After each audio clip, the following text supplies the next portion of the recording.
All right, what's going on, everyone? Welcome to week 4 of the course here. And as you can see, my office is a little different today, and that's because for the next 10 days, I'm actually working out in Alaska. So my job is wild in that extent, and my office is the cabin of my truck that I'm in today. So wonderful opportunity, and it really speaks to the flexibility of what it is to be a social worker, because the reality is social work is everywhere, and there absolutely is a need in Alaska.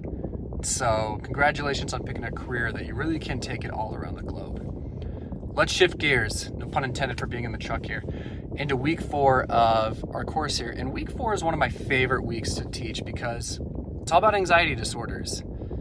And anxiety is a fascinating thing to discuss because of how we grew up in this world, understanding what anxiety is, the truths about it, the things that are not true about it.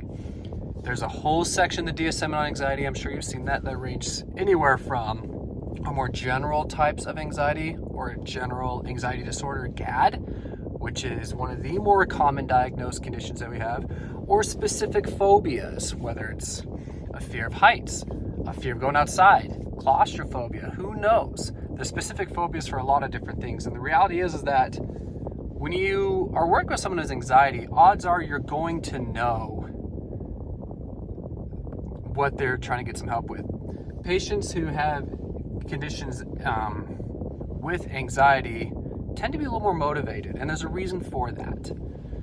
Anxiety disorders are part of the human condition, and one thing I like to share in session 1 with people who come in with anxiety concerns is that our earliest ancestors had anxiety because it was needed for survival. And so I'm gonna wave a magic wand and take you back in time thousands and thousands and thousands of years ago.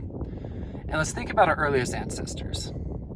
Let's say we have 2 people and they're leaving. We're gonna go back to caveman era. They're walking out the cave. One person walks out, sees a saber-toothed tiger, and their mind says, that looks scary. I better avoid that. I better not go over there because I don't think I'll survive if I do. The other person sees that saber-toothed tiger, does not have those anxious thoughts.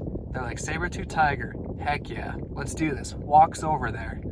Who is going to survive? And of the people who are going to survive, who is likely to pass on genetics? So what is being passed down as a survival mechanism?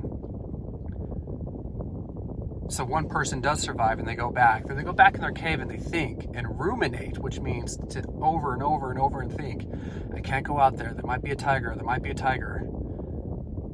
Now I know not to go over to that place because there's a saber-toothed tiger over there. There's a function to anxiety. It helped us survive as a species. There's a reason why we tend to understand and catastrophize and find fears and react to them and plan ahead because it helped us survive as a species. And that shows up today in our regular world where maybe even this class, holy cow, Cam has an assignment that's due for us on Friday. It's Tuesday. I better do A, B, and C, and X, Y, and Z, so I'm good to go on Friday. That is functional. That is good anxiety. That helps you do what you need to do. Now, if we take that too far, where all I'm doing is thinking, I'm catastrophizing, I'm thinking, I'm getting paralyzed. Worst case scenario, I can't get out of bed. I'm freaking out. I'm having panic attacks. Now we're going into dysfunction. Now we're going into pathology.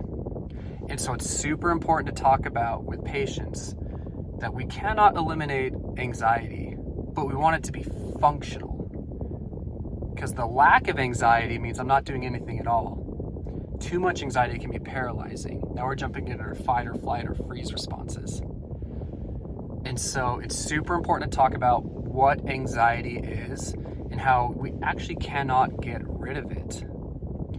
The other thing that's interesting about anxiety is the approach to treating anxiety might sound counterintuitive. It's actually typically done through more exposure-based treatments. And so let's say you come into my office and you say, hey, Counselor Cam, I have a fear of spiders. What am I going to do? I'm going to get you to not be afraid of spiders. But I'm not going to do that by helping you avoid spiders. And so another metaphor I like to share with people is that Anxiety doesn't just typically happen overnight unless there's a significant trauma associated with it. I like to have people understand anxiety as if they would understand what it is to have a small puppy, for lack of better words. So let's say you have this small puppy who comes up to you, and for some reason it just comes up and it like nibbles at your ankle a little bit.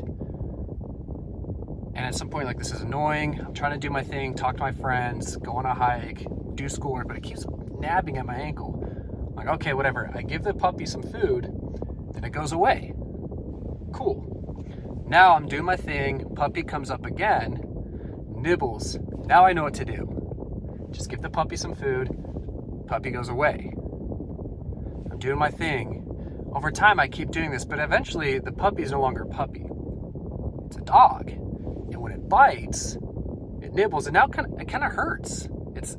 I can feel it a little bit. So I give it some food, but now it wants more. It doesn't just want a small snack, it wants bigger food.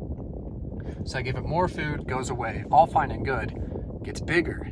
Now I'm thinking, okay, that puppy's gonna show up eventually. I better prepare now. Gotta get all this food, gotta get all this stuff ready to go. So when it shows up, I just feed it, then it'll go away. Suddenly I can't feed it enough. Suddenly I'm so focused, I'm like, gotta keep feeding this dog, or it's gonna keep nibbling at me, and it's gonna hurt, I'm not gonna like it. With anxiety, we have learned to keep giving it what it wants. Whether I'm avoiding, pushing away, giving the anxiety what it wants, just for a small bit of relief. Once it goes away, I'm fine. But then I'm spending my whole life giving it what it wants, and it's stopping me from doing what I want to. So let's say I have a fear of socializing. I have social anxiety, the second most common diagnosed condition in the DSM. The dog is, every time I go outside and go talk to people, my anxiety comes up. I feed that anxiety by staying inside, by not talking to people, not giving it what it wants. It goes away. But I'm stuck in my house, I'm not living. So with anxiety, I'm gonna teach you how to be more comfortable with that dog being there. Even though it's uncomfortable, I'm gonna help you make space for it. It's gonna be okay. We're gonna strengthen that ability to manage being there so you can do what matters. I'm really looking forward to some of your work here. This is an incredibly fascinating week. I hope we've gotten the engage issues figured out. I'm so sorry for all the complications. I think we're good to go. That being said, if there's any questions at all, please email me like you do.